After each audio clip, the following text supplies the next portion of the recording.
Hey, what is up, everybody? Welcome to Pop Culture Philosophers. I am Rockin Robbie Billups, and it's Friday. That means it's time for the Rex and the Robbie Show, and we always talk about a very exciting topic. And today, we're going to be talking about Image Comics leaving Diamond distribution and going exclusive in the direct market to Lunar distribution, just like DC did about 3 years ago. But you can't have the Rex and the Robbie Show without Robbie. That's me. And you can't have it without Rex, and that's Rex. What's up, my man? What's up, bro? How you doing? How you doing on this fine Friday? Well, I'm doing good, man. Excited to sit here and chat with you about something that is majorly impactful to our industry, brother. I know. I saw the topic when you emailed it, and I thought this was a good one. This is definitely a good one. It has some meat to it. It's not Ezra Miller, but, it'll do. Well, we're like a week or two away from the Flash dropping, so I'm sure we'll be able to. I know, man. They've got them locked up, dude. They got them locked down, man. They're not letting them do nothing. I did see a thing where they were doing like a celebrity signing, like one of those, like, you mail in stuff or something like that. They were doing, so like, you're right, dude. They got this dude. They got them in a box somewhere, signing stuff, just ready. And Billy, by the way, we see your comments about the Punisher. Unfortunately, today we're not talking about the Punisher. It was my pick of the week, so obviously we're in disagreement, but I understand what you're saying, and I'm glad that you have a place to say what you want to say. So, Image has left Diamond. Now, we've covered all of this. DC leaving Diamond, we covered that on the channel. Other companies doing like the multiple distribution approach, Vault, Mad Cave, they work with Diamond. They also work with Lunar and other distributors, right? And we've been saying when Marvel dropped Diamond, I remember having this conversation, and we're all like, yo, all they got now is Image. And no offense to any of the other publishers, right? But you cannot be a part of this industry and not be like Marvel, DC, and Image have the majority of the market share, right? Diamond has not just lost their monopoly, they have lost the 3 biggest accounts they had. This is a big deal. It's a big deal for shops. It's a big deal for the industry, like as a whole, for shops, for fans, for creators, for the companies, for the publishers. This and Diamond wants to kind of downplay it a little bit. Man, this is a big deal. It's a big deal. Rex, let's get some of your thoughts on this, because I'm trying to put my thoughts together. I'm a retailer, I'm a fan, I'm a reviewer, and right, but I don't think that anybody is really surprised. And I don't think anybody at Diamond is really like, oh my God, I didn't see this coming. All right, the writing's been on the wall. And I think that it was eventually slowly moving in this direction anyway. And I think there are a lot of things going on. I think you have comic books that finally reached that point where that watershed moment where places like like the physical books were at several years ago, as we saw bookstore after bookstore closing, and we're seeing bookstore after bookstore try to figure out how to get the traffic in, right? So Barnes & Noble has found sort of a way to get that done. There was the whole oh my gosh, what was the e-reader that Barnes & Noble was pushing years and years ago? Fire? Or no, not Fire. That's not. Fire was no, but it was something to compete with. You know what I'm talking about, with Kindle, right? Yeah. And I bought one. What a piece of crap that was, man. It wasn't very good, right? So needless to say, we knew that eventual change was happening. Back in my day, there was a bookstore on every block. Dalton Books, and it was somewhere to go, to browse, whatever, hang out. So that model had to change, and obviously a lot of book retailers fell off the map. So now I think we're seeing a few more. We're losing you, man. You're glitching out.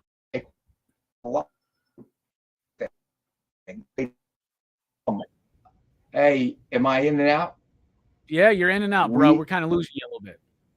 Yeah, we have been having massive, internet problems for the last 2 weeks. This has happened on every show I've done. And it's not you, it is definitely us. And I don't know what to do. Well, Perry says Skynet is attacking. So I think we all need to be really, really worried.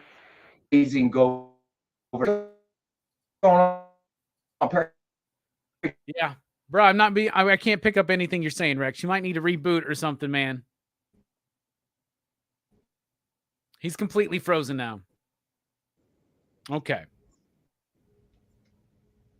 All right. I'm back. I'm going to try to log back in, bro. All right. Let's see if that helps. It helped last night. Let's see if it helps that. All right, man.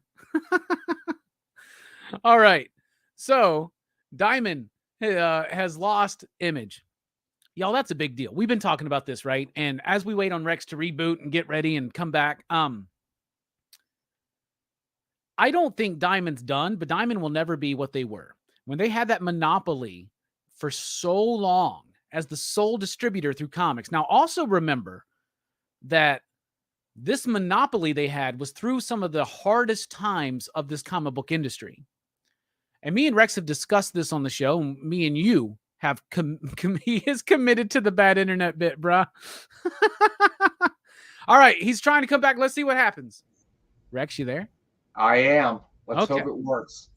It has the last couple of times, but man, that was frustrating. Yeah, dude, it's so frustrating. I understand. I'm getting on my soapbox to bash Comcast. They've had a monopoly in my town for like decades, and their service sucks.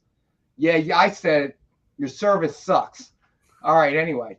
You're about to drop out again, talking all that smack about Comcast. Dude, I get my internet. I live in the same town. I get my internet through T-Mobile. My last conversation with Comcast was, I'm putting your stuff on my front step. You can come get it. I don't care when you get it, but that's where it's going to be. I ain't driving it back. I ain't shipping it back. I ain't doing nothing more. We can do it. I would love a whole show of Rex rants. You know what I'm saying? Just picking whatever's just like up your. We have a whole hour just on Comcast, dude. All right, the guy's like, well, you know, our guy can be there to pick up between 8 and 5. I said it'll be on its step 8 to 5. I'm gonna take a day off so you can pick your own crap up. No, I don't think so. Yeah, I absolutely hate that thing. Like, we'll be there in this window, and the window's like 12 hours. You're like, bruh, like, I have a life. They wouldn't. The argument ended with, I wanted several months free because it kept going out.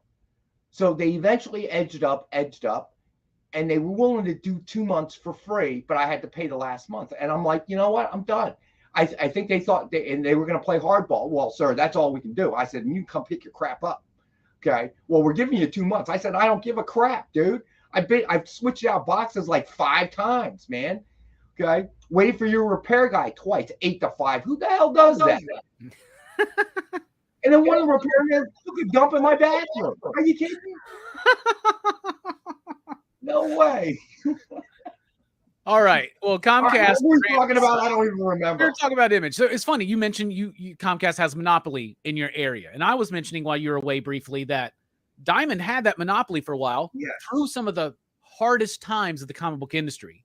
Right. Yes. And we have mentioned on this show that competition was going to be a good thing. When DC split off, when Marvel split off, when other companies started seeking other distribution things, because what happened was at the pandemic, regardless of anybody's thoughts about that. Thanks, you're fantastic. I'll be sure to send you guys that $3.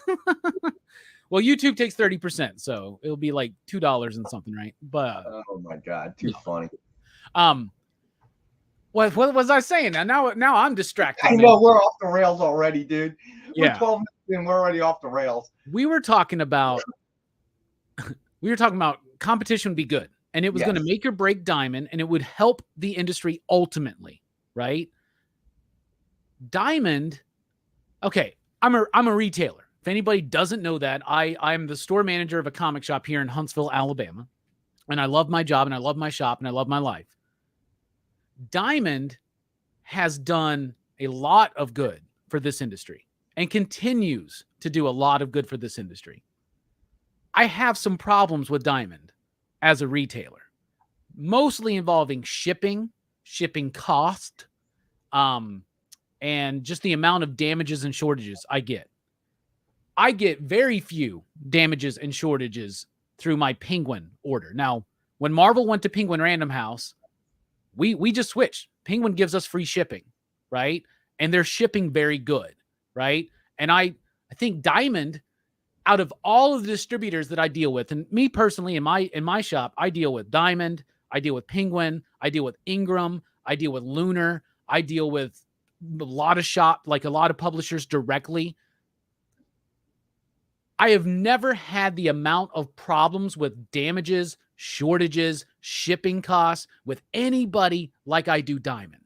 However, Diamond's always been there. When something messes up, they take care of it, right? When I need to talk to someone, I can get on the phone with our Diamond rep, right? It's not something I can necessarily do with some of these other distributors. And Diamond has, to me, still the best interface for a retailer to order comics. I love Diamond's system. Lunar's pretty good too. Penguin orders take a little bit longer just because of the process of it, but it's decent enough. I don't have problems with shortages and damages from Ingram, from Penguin, from Lunar. In fact, Lunar is the best as far as shipping us stuff in a very safe and secure manner. Diamond has lost DC, they've lost Marvel, and they've lost IDW, they've lost Dark Horse, and now they've lost Image. And the reason why is because I don't think Diamond's evolved in like 20 plus years. Like really. Like there are little things that have changed. They do a lot of good for this industry, but I feel like they felt, we got this, we're good. We don't need to change. And one thing we learn in life is the moment that you stagnate, it's over. You got to keep moving. You got to keep progressing. All right. Diamond hasn't heeded that warning. I'll play go ahead, advocate. Okay. So let's look at the history, right? So starting around, even before then, I guess Death of Superman, right? You had two main distributors. You had Diamond and you had Capital Cities out of Wisconsin, right? And they handled the bulk of distribution. And most of the distribution was Marvel and DC. And it was the beginning of things like Image and Valiant and, other indies starting to come out of the woodwork. But it was in its infancy, right? So for a while that went on. Capital Cities got out of the business. They went under. Diamond took it all over. Overall, I think that they did a great job with what was going on in the industry, what was happening. But they fell victim to what happens when you really are the sole provider. All right. So obviously money was not an issue. You got Steve Jeppy and Amex commercials and he's minority owner in the Baltimore Orioles. All of a sudden, it hit a kind of a mainstream. How was it ever going to get bigger than that? So that really you have to look at as a peak for any business in any period of time. You have to say, okay, at that point, Dime's at a peak, and you really is no place above that you can reach as Diamond. What are you going to do? You don't actually publish the comic books, right? So you distribute the comic books. You've done a decent job, and as you say, customer service is good. Being able to talk to a human being was good because that comes from the old school, right? So then they peaked, and then every day after that was a downturn to this point. Just like Rome began to fall long before anybody realized it, it was at the peak at that point in time was that point. So the same thing I think kind of happened to Diamond. And then you're facing challenges. I don't know what you can do. I don't really know what they could have done. Because you have to look at it this way. DC and Marvel, during the period of time where it was Diamond and Capital Cities and just Diamond, there was a lot of, they were weak. Seriously, okay? You look at where Marvel ended up with a cosmetic company, that period of time. So a distributor probably did have an outsized influence on their publishers. Then all of a sudden, things evolved some more. The MCU came out. All of a sudden, DC's trying to do the same thing now, and a good chunk of your revenue is no longer dependent on these titles. So then all of a sudden, especially the big publishers, took the power back. And they said, you know what, we were planning this anyway. Now the pandemic's here. We're done with you guys. We got enough muscle that we can pretty much finance somebody else. So what are we talking about here? We're talking about Midtown and what's the other one? DC something or another. DCBS, which is Lunar. Right. Right. So basically the big boys took or influence Penguin went ahead and said, okay, you guys were retailers of a sort, online retailers. Okay, you guys got your stuff. We're looking to distribute through somebody other than Diamond, and we're willing to help you out and put all of our eggs in your basket because you seem savvy with the whole digital age, which is where we're moving. But look at it from that distributor's standpoint. Okay, say a Midtown Comics or whomever. Now all the power is back in the publisher's hands, because what are you going to do? They say we're not doing it with you anymore. What are they going to do? You're done. You are done. That is the bulk of why the business exists, to either distribute Marvel or distribute DC. So if they say you're done, they're done. You're done. You're cooked. So the way that I see it, it's pretty much a redistribution of power.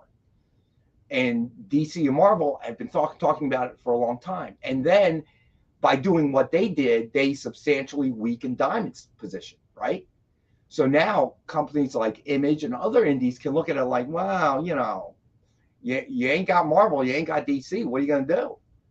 Now, all of a sudden, my stock goes up, doesn't it? Now, maybe I want to be on the cover. I want this or I want that. So in a sense, it's, it begins this cascading effect for Diamond. But I know what everybody's saying. Diamond's done. Diamond's out of business. I don't know that's necessarily true. All right. So I know that they're looking at other areas. They're looking at sub-distribution, which will work for certain titles, may not work for others. They have, as you say, a customer service system that actually does work. So maybe that has value. Who knows? The infrastructure itself. But no matter what happened, Diamond was shrinking because of the change in technology. I'll give you one really good example. And I don't know what can be done really to kind of change it. Eventually, technology changes, people's buying patterns change. And as a result, what used to work before 20, 30 years ago isn't going to work today. A big example I can give you is QVC and Home Shopping Network. I don't know what they're going to do because they are faced with an almost insurmountable problem. And what do I mean by that? The core of your demographic, which is falling off because we all buy stuff online. And now the pandemic, again, helped to really accelerate that. And actually, they're a very good example because the one thing that QVC and Home Shopping did, and that was very strong and pulled people away from brick and mortar, was that they had excellent customer service. So I worked in a company and we were a vendor for them. And they beat their vendors up, okay? And what I mean by that was QVC especially had very stringent rules. You had to, everything that you sold had to pass a QA test, which means they were dropping a box from 40 inches. And I don't mean just dropping, I mean they're beating the box up. And if that box does not test, you have to go back and find a new method of repackaging and ship all your crap there, okay? Almost all of their deals were on consignment basis. So if it doesn't sell, we're shipping the stuff back to you. So they provided excellent customer service, but they like Home Shopping, became a victim of the changing environment. So what is their problem? Their problem is twofold. Number one, you're losing some of your demographic, but your demographic skews older. It always did. So you may be holding on to that lifeline because they're not comfortable ordering online. They've been ordering stuff from, the shopping channels, QVC, Home Shopping Networks for decades now. So there's a trust there. So they'll continue ordering. But here's your problem. They're going to die. At some point, they're going to die, okay? Just like tobacco companies. So if you're not dragging in younger customers to help support your business model, then eventually you're going to go out of business. So they can't, because younger buyers aren't going to sit there and watch what you're force feeding them during your segment. People don't shop like that anymore. They shop like, I go online, I'm looking for X, so I'm going to search for X, and website's going to pop up, and then I'm going to go. Or maybe I'm part of, I'm Amazon Prime, so I get all these perks, so I'm going to go to Amazon Prime and buy what I want. So it is just something that they could not have prevented, because their business model no longer fits the shopping method. And I think Diamond, everybody else is facing that same thing. No matter what we think about physical comics, a larger and larger percentage of comics are going to be digital. And they are eventually going to go digital, okay? And the majority of comics are going to be digital. That's just a fact of life. And I'm not bringing up the debate of, I like physical comics, I like this, I like that, okay? I'm not arguing that. I'm not saying retailers are going to disappear all over the place. As people I talk to, new comic book sales are not necessarily what's pushing, covering the bills every week, right? Back issues, graded, whatever, gaming, whatever it is that retailers have done to keep themselves afloat, to market to their specific market. So maybe gaming works for one retailer, something else works for another retailer, who knows, right? But what Midtown and others have proven was that you can be a retailer online only, discount heavily, and get the business that way. All right. Norm Rad, that's okay. You can definitely totally disagree with me, which is okay. But I'm sorry, I haven't been reading the chat, so I don't know if you're disagreeing with me or somebody else. But if you do, that's fine as well. All right. But the reality of life is, you also got to look at it. I always use that tobacco example. Okay. Unfortunately, Norm Rad, yes, it will. It's just a matter of attrition. Those of us that remember the physical book, okay, my daughter, who's 22 years old, okay, went to high school, went to college, has no idea what the Dewey Decimal System is. Has not been to a library since I took her when she was a small child. I don't think has bought a book, reads, but hasn't bought a physical book ever. That's your future, guys. Guys like me, guys like you, we're going to die. That's just the reality of life. And eventually enough of us will be gone that there won't be anybody there that remembers the smell, the feel of the paper, the print. That's nostalgia.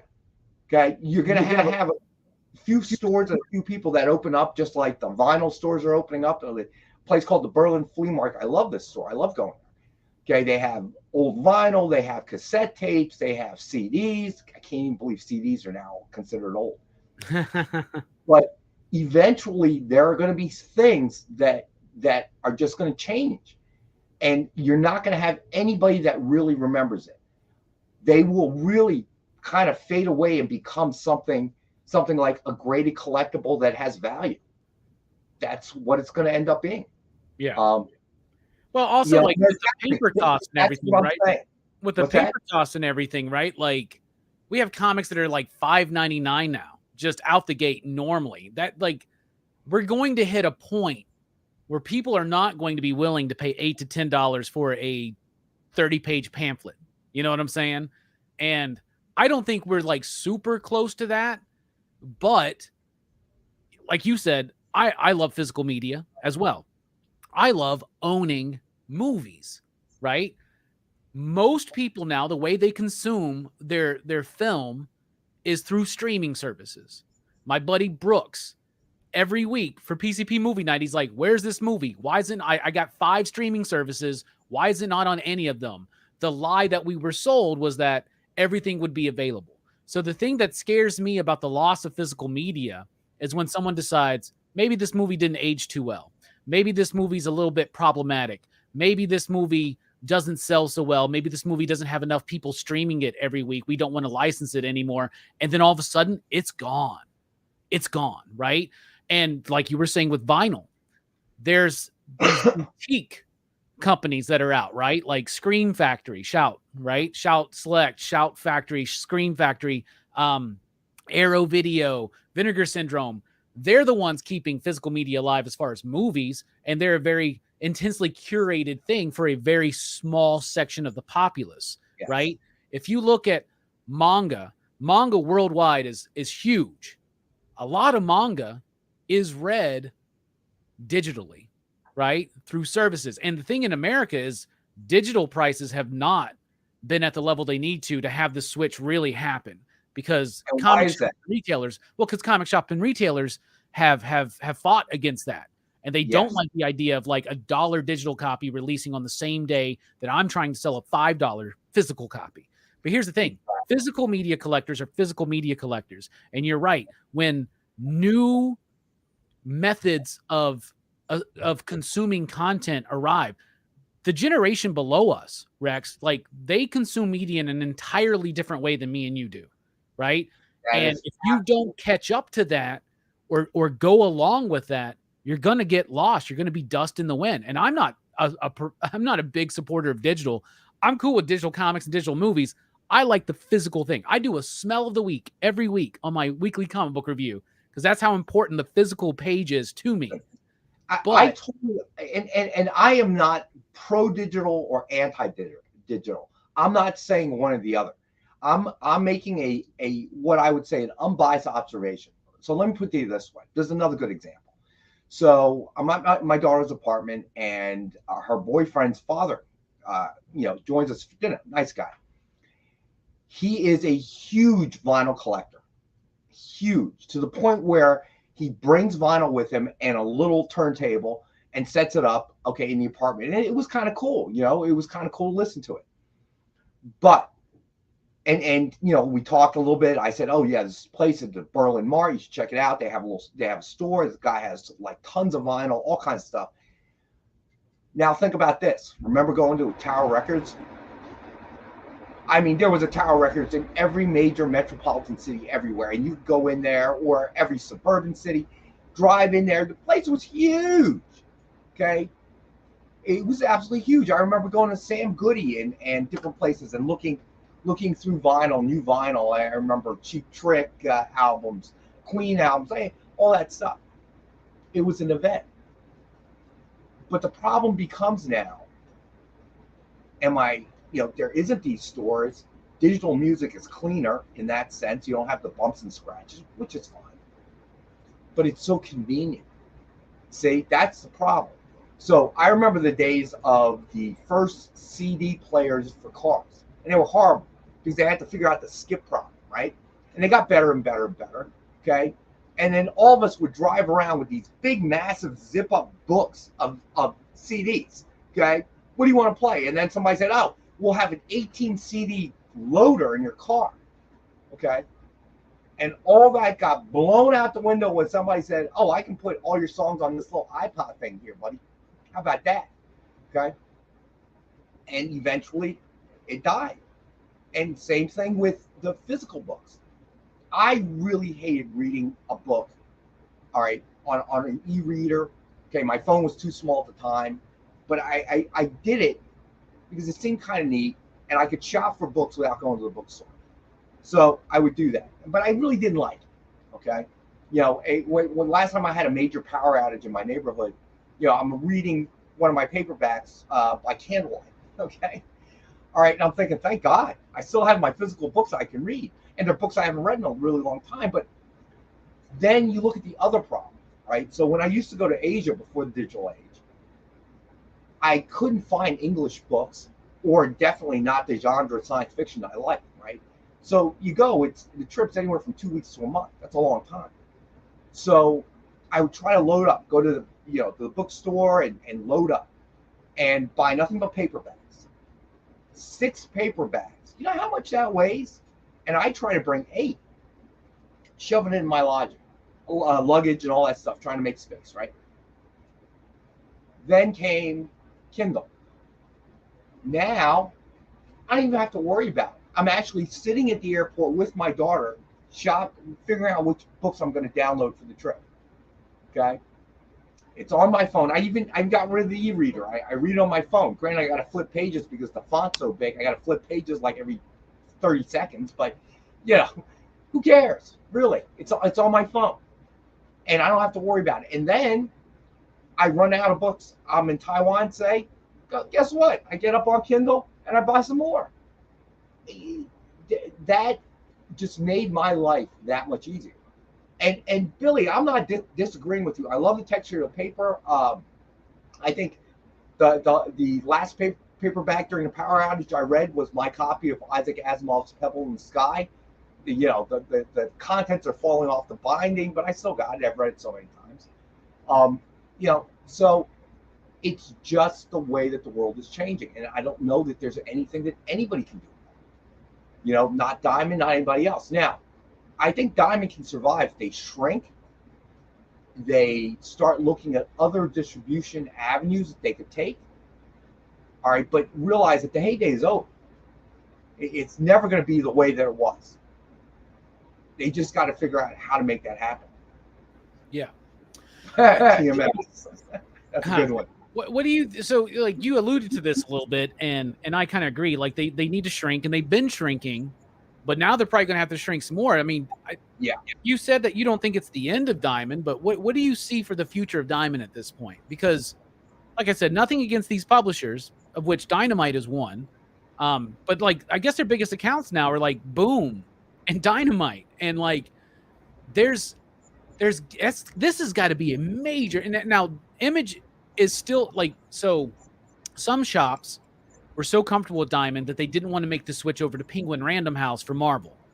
So Image acts as a wholesaler, or my bad, Diamond acts as a wholesaler for Marvel. They buy them from Penguin. A sub-distributor. Yeah, it's sub-distributor, exactly. They're going to do the same thing with Image. So some shops will still do it. Now, here's something as to how it will affect you as a reader. In the last couple weeks, IDW and Marvel books have not hit certain shops because there was a big traffic accident, like where one of the trucks like caught fire or something like that, right? Those shops haven't gotten them. We go through Penguin for those books. We've not missed a single one, right? And Penguin ships earlier than Diamond does, and Lunar ships earlier than Diamond does. And Diamond has got to, they got to be feeling a lot of pressure. I know they like to, you got to project, every company wants to project the image of everything's hunky-dory, everything's fine. But Diamond's got to be like freaking out right now, because like, I know some shops will still continue to use them as a sub-distributor, like you were saying, but like a lot of shops won't either, because a lot of shops have already made that, and I get it. It was way easy when I just had all my comic product was from one source. Yeah, it's a pain in the ass to have like 5 or 6 different distributors to deal with. But in the long run, I think it's helped this industry. Shipping costs have gotten better on the other distributors.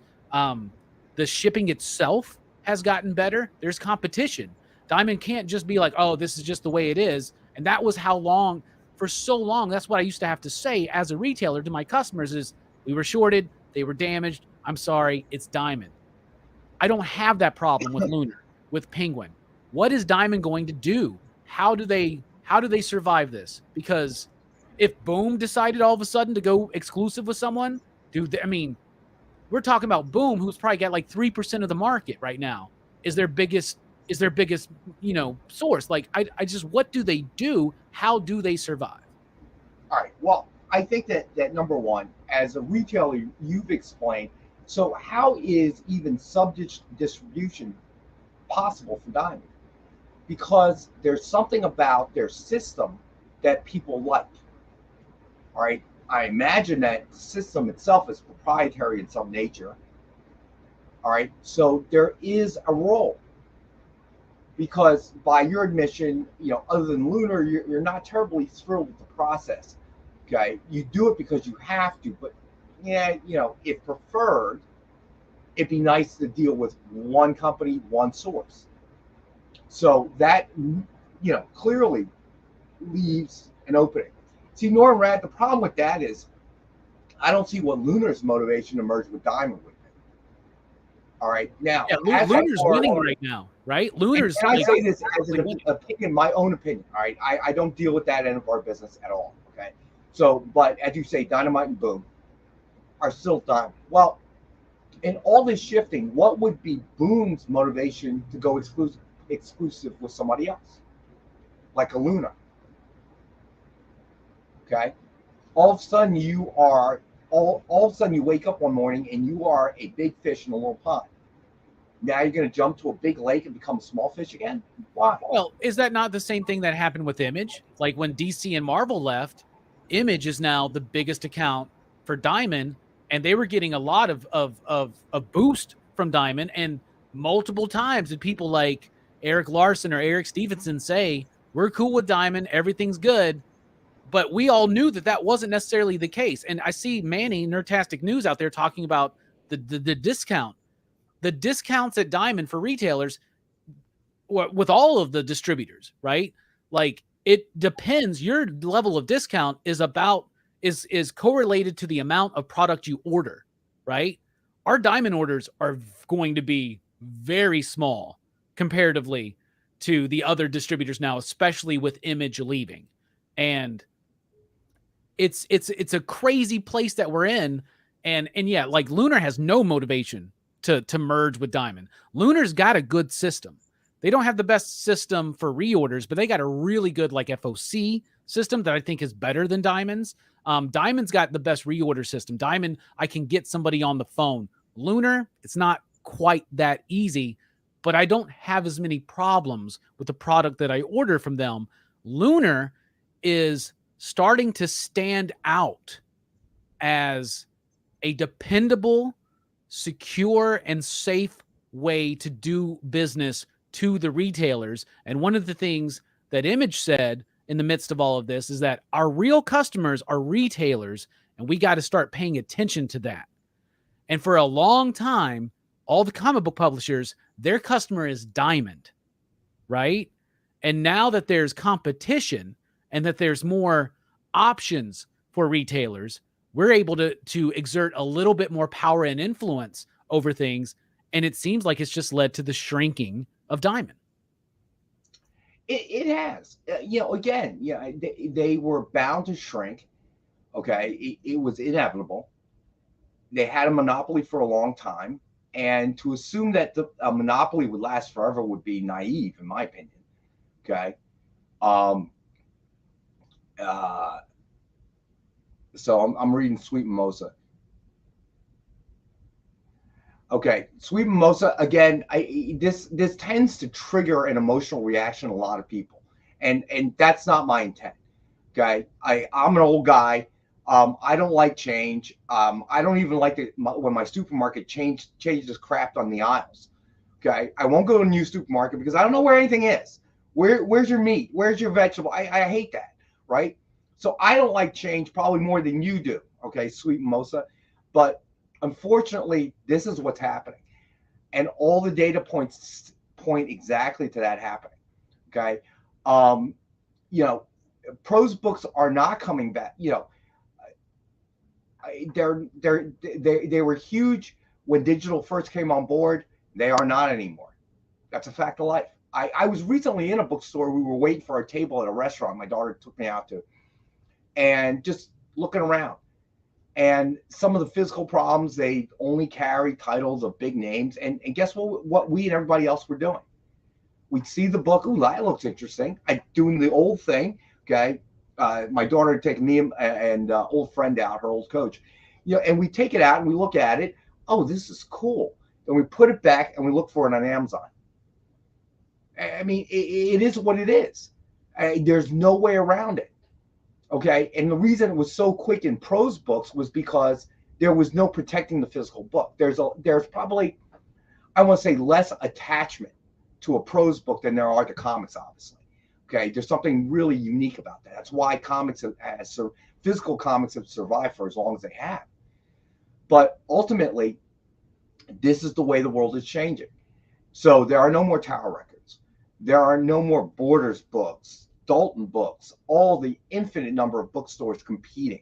Okay, there's only really one, Barnes & Noble, the only one that came out of it. Okay, reminds me of Demolition Man. Came out of the bookstore wars.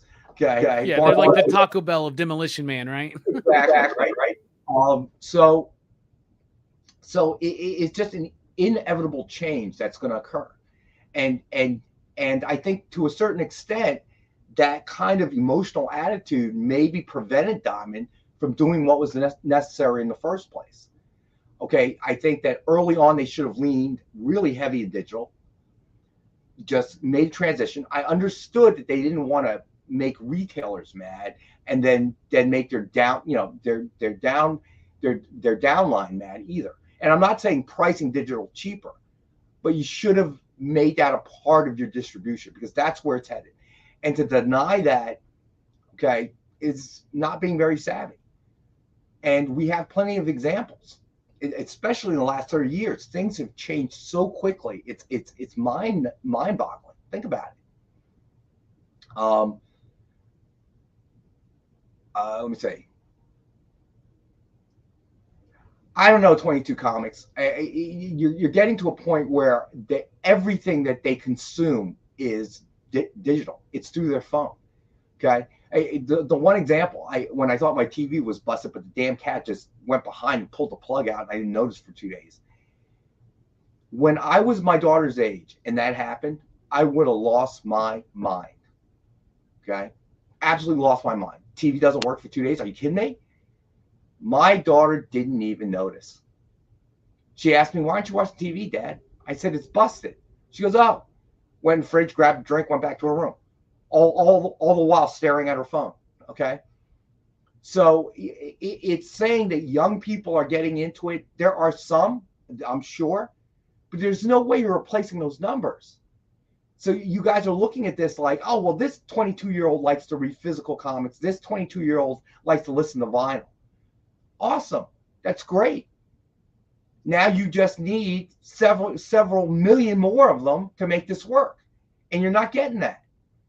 The vast majority of kids, okay, and I'm talking about adults, okay, Gen Xers, whatever you call them, all right, they are getting their info off their phone, their iPad, whatever they are, okay, because the info is there.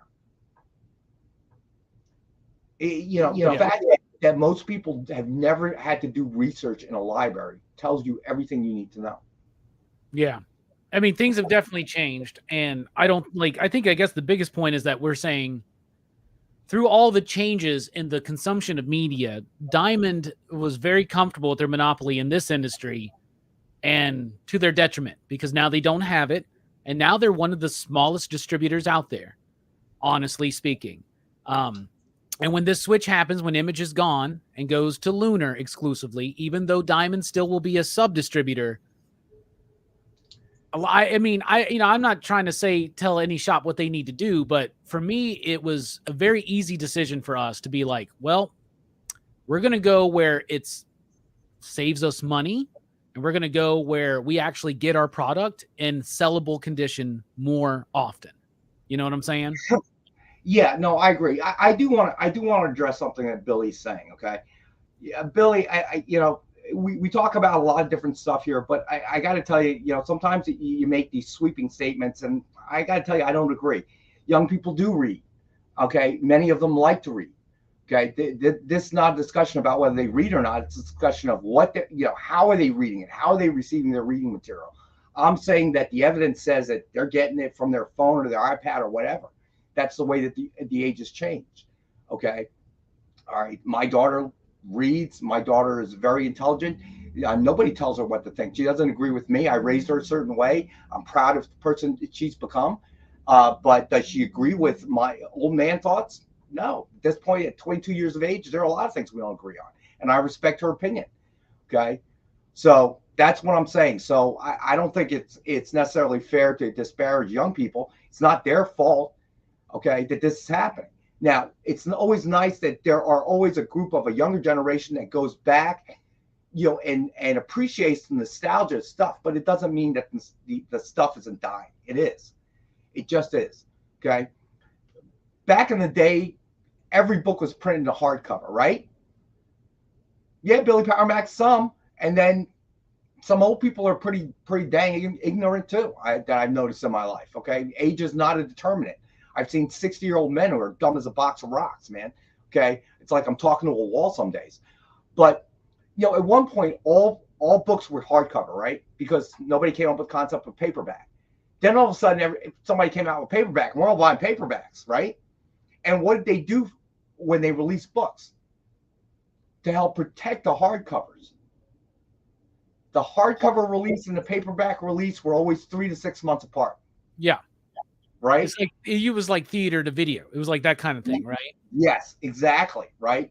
So that was a different age, but they were trying to protect the hardcover market. Does that exist anymore? Hell no. Okay. Right. So now things go back because they release it all at the same time. But now you're more likely to buy a hardcover as a collector's edition for yourself than you are to buy a paperback. Because if you're going to read, oh, nerdtastic. Yeah, he's an awesome having a great time at a con. So you know what? If he doesn't want to get this, he should show up. So I don't feel bad for John Cole at all. He's having a good old time in Austin at the con, man. The heck with him. Missed my show. Maybe do it myself. But you know, so it's interesting how things shift back. But no, you're never going to print as many physical books as you once did. All right, but paperbacks may be, you know, who knows? They may be headed for the dustbin of history, if you will. Who knows? Yeah. Again, look what happened the last 30 years. Who the hell knows what's going to happen in the next 30 years? But you know, from that perspective, you just have to recognize that eventually things evolve. Yeah. And there's not going to be that nostalgic connection to the physical paper anymore. And the more things evolve, sometimes companies don't evolve. And sometimes they start losing out and sometimes they shrink. And what's going to happen to Diamond in the future? I don't know. We're just going to have to pay attention and see what happens. But they have a path forward because they still got retailers that trust them. They still got retailers that depend on them. They still got retailers that still get Marvel from them. And they'll still have retailers who will get Image from them, right? But they are going to have to really make some changes and evolve a little bit. Yes. And that's the reason why we're here now, is because I feel like they didn't evolve. And I feel like they stagnated. I would agree with you. And that's the complacency that comes with running a monopoly for that long. Because when the competition starts to first appear, you kind of ignore it or poo-poo it. It's like, they got nothing. Look at us. We're the 800-pound gorilla. Then all of a sudden, another one pops up. Another one pops up. Another one pops up, okay? Then all of a sudden, the format changes. And a lot of times, by the time you realize it, it's already a little too late. And I think that's where Diamond, you know, did make the shift they need to make when they need to make it. And in their defense, again, I feel like although all these things were going to happen, the pandemic accelerated the whole process. You know, because the dynamics changed so quickly. They were like, well, we might as well just go with plan A now. That we were talking about doing in a few months. We might as well just do it now, right? So that was not something they could control. They didn't know the pandemic was coming. Nobody did, right? So in their defense, perhaps they could have made a shift then prior to losing some of the big boys, but it happened the way it happened. But I don't necessarily think it is a guarantee that you know, I know everybody thinks, oh, what's Diamond going to do? What's Diamond going to do? Diamond's going to shrink up. They're going to become, you know, they'll have to become more efficient. They have to be more innovative now, because all of a sudden they've seen themselves go from the 800-pound gorilla to the 8-pound chimpanzee in the industry. Yeah. All right. So now, great. Guess what? 8-pound chimpanzee eats a lot less than the 800-pound gorilla. Okay. So, and they're a lot quicker. So now you've got to think along those lines. Think like the smaller companies that are just entering the realm. What are the Lunars and the rest of them, the Penguins? What are they missing? What are they doing wrong? Okay. You already have a foot in the door because retailers do like your system, you know, allowing you to sub-distribute. But that's dangerous. That I think is kind of dangerous, you know, because at any point, the main distributor, the master distributor, could say, you know what? No, we're cutting it off. No more sub-distribution. So you're kind of putting your life in somebody else's hands. So you do, you know, while it may pay the bills, keep the doors open now, you need to flip back and figure out, you know, what Sweet Mimosa, all yours, no charge. you got to figure out another revenue stream that isn't going to lock you in. And maybe it's distributing prose books, children's books, who knows? I don't know. Okay. I'm just throwing ideas out there, and I'm sure they're working on it. Yeah. So again, I don't see it as necessarily the demise of Diamond. I just think it'll have to be a smaller, leaner kind of company that it hasn't been in the last couple of decades. When they had control of the market. Yeah. Now you're gonna have to fight a little bit more. You're gonna have to be a little smarter. You're gonna have to be leaner, quicker. Okay, but can they do it? Look, I remember Steve Geppe's Amex commercial. I'm like, man, comic books have made it. He's a minority owner of the Baltimore Orioles. I think he's a smart guy. All right, so I think that I'm going to give him my faith that he can turn this around. Okay, it's not going to be the Diamond we remember. But when Diamond first started, they were working. I remember I had to go to their offices. They were working out of the small commercial warehouse area. Okay, and it was very small, and they grew out of that. No matter what happens, they're going to be bigger than that. And then within a few years, they exploded. Yeah, that's when they opened a big facility in Maryland and stuff. They built and opened that. So is it possible? Sure it is. And I think it's easier than it was then, because you already have a relationship with all of these retailers. Some have left, but can you get them back? Sure you can. And how? You got to distribute the right comics. That's one. But find other areas of the business that you can exploit. I'm not sitting here saying I have all the answers, but yeah, I believe that there's a way for that for that to happen. Word. All right. Well, what are y'all's thoughts? If you're watching this on the replay, let us know in the comments below. What do you think the path forward for Diamond is? What do you think about Image leaving? How do you think it affects you, retailers, your shops, the industry, the publishers? Let us know what you think. Rex, thank you so much for joining us, man. What's coming up for you guys? Well, we got Nick's original art show tonight at 7 Eastern time on the EXP. He's going to have great original art from drawing a blank all of a sudden. Spider-Man 4 and 5, Mark Bagley. Yeah, right. He's got. Yeah. So it's going to be, even if you are not a collector of original art, you want to check this show out. It is some great stuff, and he's going to have a ton of it. So that's tonight, 7 p.m. Eastern on the EXP. And then, of course, Robbie and I will be back on Monday at 6 o'clock Eastern for our normal show on the EXP. And then we'll be back Wednesday as well. Hopefully, John will be back by then. My God, he's been on vacation a long time. He's been on vacation for years, Rex. Yeah, I know, but hopefully he brings me some food, too. Yeah, right. But yeah, so on the XP, and then of course we do the show with Bueller every Thursday now at 6. And the show is off the rails. It's just me and Travis like busting on each other for 2 hours and sprinkling some comics in the middle. Yeah. But it's like it's getting crazy, man. We really went off the rails yesterday. That was fun. I have to check that show out then, man. Yeah, definitely check out Nick's show tonight, y'all. There's some really cool Mark Bagley original artwork from recent issues of Spider-Man that's going to be available there. Check us out on Monday at the EXP. Check them out on Wednesday. And as far as PCP and our crew, you can check out Dylan's horror show tomorrow. Tomorrow night, they'll be talking about From Dusk Till Dawn.